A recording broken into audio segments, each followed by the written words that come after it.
This is Chapter 4, which is Unit 7 of Intro to Algebra. This is the review sheet. All right, the first 6 problems here, you just have to plot the points. Just remember the first number is the x value, the second number is the y value.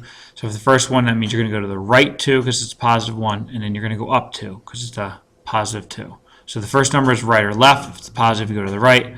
Negative, you go to the left. If the second number is the y value, if it's positive, you go up. If it's a negative, you go down. 7, 8, and 9, I have these 3 already drawn out. Basically, these you're going to do L graphs when you go through and do these instead of using just the coordinate plane, and that's because really they're all positive. I know number 8, they're not all positive. We have this negative 15 and negative 10, and you'll see how I account for that. Now, these are not the nicest of graphs. I did these pretty quickly. But you can see for number 7, basically, you have your time, which was your x value. So if you take a look at this, your time is the x, that's the first column. The y is your distance, that's the second column. So I drew it from 1 to 7 on both of those axes.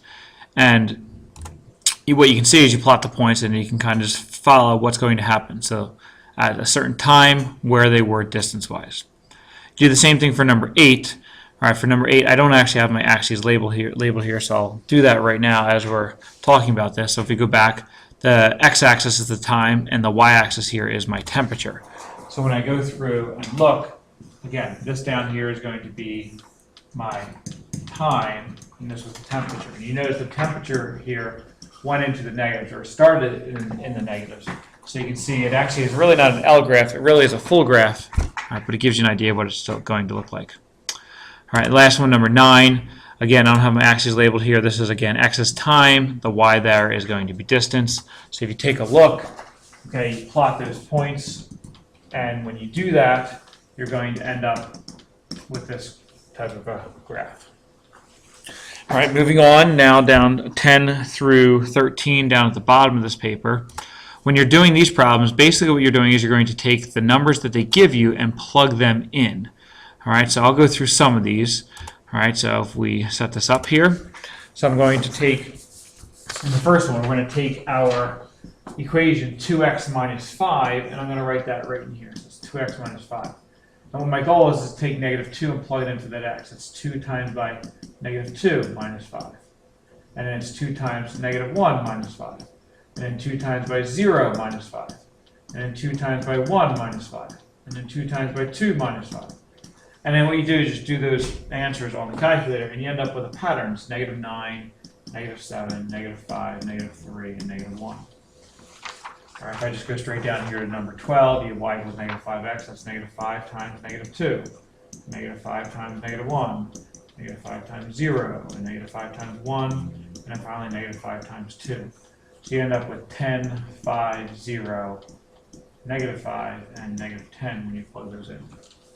The same thing here for 11 and 13. So for number 11, this is going to be negative 3 times negative 2 plus 6. And I'm not going to write it all out just for the value of time for the video, but you end up plugging them all in. Negative 3 times negative 1 plus 6, negative 3 times 0 plus 6. And the answers here should be 12, 9, 6, 3, 0. Same idea with 13. Yes, it has a half in it, no big deal. So it's just going to be 1/2 times negative 2. Minus 6, and then 1/2 times negative 1 minus 6. Do that on the calculator, plug them in, you end up with negative 7, negative 6.5, negative 6, negative 5.5, and then negative 5. So again, just take the numbers that I give you here in the chart, plug them into the equation for the x value, separately solve them, and you get your y values. All right, if we continue scrolling down here to the back side. So this backside, very similar, numbers 14 through 16. It's asking you pretty much the same thing, it's just not in a chart format. So I want you to solve for f of 2, f of 0, and f of negative 4. So you're going to take the 2 and plug it in. F of 2 equals 3 times by 2 minus 1. Take the 0, plug it in. F of 0 equals 3 times by 0 minus 1. And f of negative 4, take that and plug it in as well. And then when you do that, you end up with your answers there, which is going to be 5, negative 1, and negative 13. 15, same idea. This is going to be f of 2. It's going to be negative 5 times by 2 plus 2. F of 0 is going to be negative 5 times by 0 plus 2. and f of -4 is going to be -5 times by -4 plus 2. So you're just replacing the x with whichever number you're plugging in at that time. And then you simplify, you get -8, 2, and 22. The last one here, f of x equals to -2x plus 6, so we do f of 2, -2 times 2 plus 6, f of 0 equals -2 times 0 plus 6, and f of -4 equals -2 times -4 plus 6. Again, go through and you solve this, and you're going to end up with a 2, 6, and a 14 when you solve it. Okay, finishing out this last page. Now this is talking about whether something is a function or not. So if I give you a set of ordered pairs here, like 17 through 20, first of all, they're all relations. A relation is just a set of ordered pairs. All right. So for these problems 16 through 20, what you're really looking to see is, are there any x's that are repeated there? All right, so number 17, the x values, remember, is the first point. It's 3, 12, 6, 4, and 1. There are no repeats. That is a function. 18, 4, 3, 4. I see a repeat right there, the 2 4s. That is not a function. Number 19, we have -1, 3, and 4. So that is a function. There is nothing repeated. All right, number 20, we have 3, 9, 4, and -4. There is nothing repeated. That is also a function. Now, sometimes people say, well, what about the 4 and -4? They are different numbers. In 21 and 22, when you go through and do this, you're going to look for the vertical line test. Is there any place I can draw a vertical line that's going to intersect this more than once? That hit it once, that hits it once, that hits it once, that hits it once. So no, there is not a place that is going to be a function. In 22, you can clearly see there's several times we're going to intersect it more than once, so that is not a function.